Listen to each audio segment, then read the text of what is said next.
To avoid copyright, I'll be using only my drawings instead of actual visuals from the show, as the BBC is quite sensitive with copyright. As I review this series, it will be deemed WhoPlus by myself throughout the ranking. The Church on Ruby Road is the opener of WhoPlus's first season. Quite disappointing for an opener, and it does the bare minimum, yet it still manages to fall short. Starts off by introducing the new companion, Ruby Sunday. Ruby is probably the most average companion in concept, one of the weakest when you actually look below the surface. This warning applies to every character in the show. The actors deliver excellent performances, and I was genuinely impressed by most of them. This is just a critique of the characters, not the people playing them. Everyone playing the characters did an absolutely phenomenal job, and I was impressed at every second. Ruby shows little depth in an episode, establishing some basic traits, which is okay for a starting point and can be elaborated on to a full arc. The episode's strongest moments by far come from exploring Ruby's home life. It's a valuable insight into her character, especially through her parents, that are nice and kind, unlike Donna's abrasive mother. They are foster parents, and a refreshing change to the basic formula of mean parents or absent parents in Doctor Who. The main plot begins with the Doctor arriving at the titular church on Ruby Road, where a mysterious woman in a black cloak leaves what we think is her baby on the porch of the church. This remains a mystery that I'm sure will be paid off in a nice and satisfying way. The Doctor and Ruby meet, and right away, I think that Ncuti proves himself as an amazing Doctor.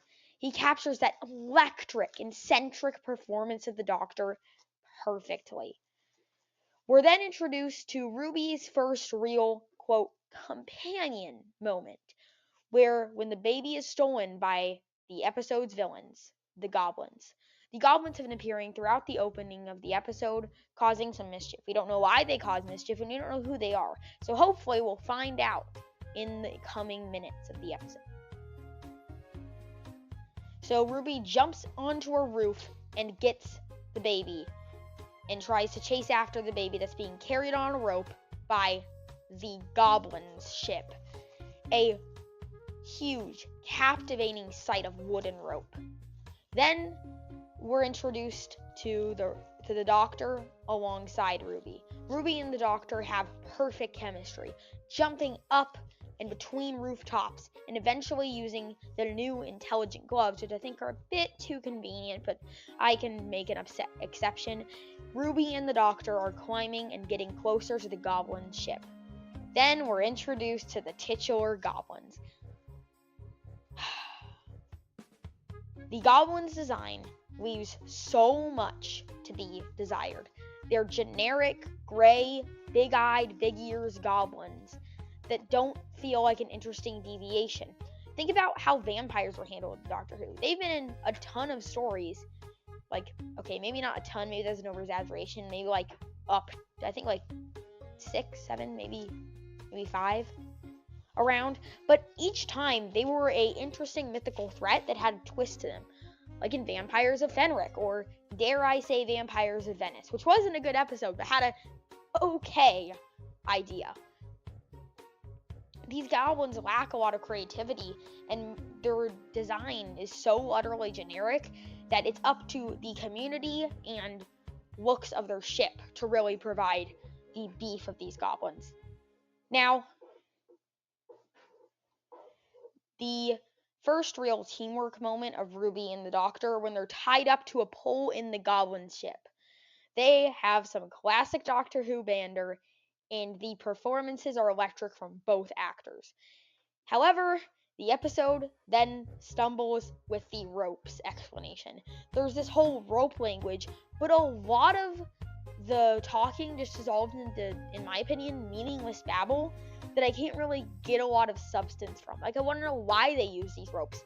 How do they use these ropes? How do they are connected throughout the ship? I want to know these things. The Doctor just seems to play around with the ropes and then magically untie the master one and just figure it out without a lot of explanation. The climax features Ruby and the Doctor arriving in a room with goblins lining a conveyor belt. that carries the baby towards the Goblin King. Sadly, the Goblin King is pretty much just a bloated living mouth. He does so little and have no emotion, personality, or characterization, which applies to all the goblins, and it just robs the finale of any real impact. The worst part of the episode, by far, not even close, is the Goblin song. It's a disconnected, jumbled mess of words forced into a musical number. The song feels random and unneeded. Like, why would these goblins start breaking out into song? Maybe as a ritual or performance, as a thing they do normally, but it's never elaborated on in this show. I feel like it is included just for the sake of just having a song rather than an actual narrative purpose. The lyrics are annoying and embarrassing. And the awkwardness gets way worse when Ruby and Doctor decide to join in. This scene would have been far better left out. Have the Doctor and Ruby confront the goblins and have to work together with the language of the ropes. Have them being explained more and explain the goblins in general. Have an interesting climactic escape with some personality and characterization given to the Goblin King rather than a boring song number that barely accomplishes anything. The story concludes with the baby finally returned, but then timey-wimey shenanigans ensue, and they're in a parallel universe type thing. Not a parallel universe, but it's shown how the goblins mess with time and feed on coincidence, which are pretty interesting details, but get kind of brushed aside and rushed in the fast-paced finale. The resolution involves stabbing the Goblin King with the spire of the church. It feels so disconnected, and not disconnected, just generic and boring because there was no rivalry or characterization with the Goblin King, so we don't feel connected to him and the Doctor's rivalry with him. And the episode closes with pretty, we know that Ruby's joining the TARDIS team. She's not I don't think she's explicitly put in there, but we pretty much know she's joining it. Well, the season setup is planted. There's a few flaws in the roots, maybe a couple rotted. We lost a couple roots, but we got it into the ground, and that's what matters. And for the goblins, it's like they put a ton of strings on a sewing machine, but then just forgot to weave them together into a coherent narrative. And they all feel these strands of disconnected ideas that were never combined into one satisfying monster.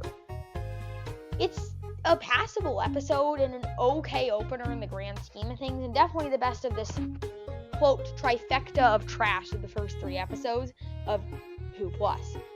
I really hope and I trust that Ruby and her parents will grow into fully realized characters with arcs and depth by the end of the series. Recently, I feel like Doctor Who has had a decline in quality, especially with the Chibnall era, and the season so far has not convinced me otherwise. I want it to keep going because it's a bit better than the Chibnall era, but I want it to rise into glory rather than the kind of iffy state it is right now with the first episode. Thank you for watching until the end, and as always, thanks for your patronage.